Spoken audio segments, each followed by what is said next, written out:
যেদিন থেকে প্রতিবাদ করা শিখেছি সেদিন থেকে অনেকের কাছেই আমি খারাপ। সুখ এমন একটা অ্যাপস যা সবার লাইফে ইনস্টল হয় না। কিছু কিছু মানুষ আছে যারা হঠাৎ করেই বদলে যায়। তারা কখনো ভাবে না তাদের এই হঠাৎ করে বদলে যাওয়ার প্রভাব অন্যের জীবনে ক্ষতির কারণ হয়ে দাঁড়ায়। কিছু মানুষের কষ্টের তীব্রতা এতটাই বেশি হয় যে সে না পারে কিছু বলতে, না পারে চিৎকার করে কাঁদতে। কিছু কিছু মানুষ নিজেকে নিয়ে অহংকার করে, নিজেকে বড় ভাবে, কিন্তু তারা হয়তো জানে না ফুলের সৌরভ আর মানুষের গৌরব চিরদিন থাকে না। 4টি বিষয় লজ্জা পাবেন না। 1. পুরনো জামা কাপড়। 2. বয়স্ক মা বাবা। 3. দরিদ্র বন্ধু।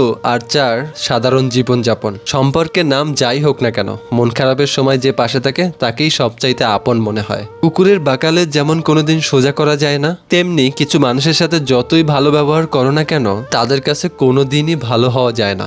সবাই বলে বেশি হাসলে নাকি কপালে দুঃখ আসে, তাহলে বেশি কাঁদলে কেন কপালে সুখ আসে না? প্রেম থেকে সবসময় দূরে থাকতে চেষ্টা করে তারাই একদিন কোনো এক সময় কাউকে সবচাইতে বেশি ভালোবেসেছিল তারা।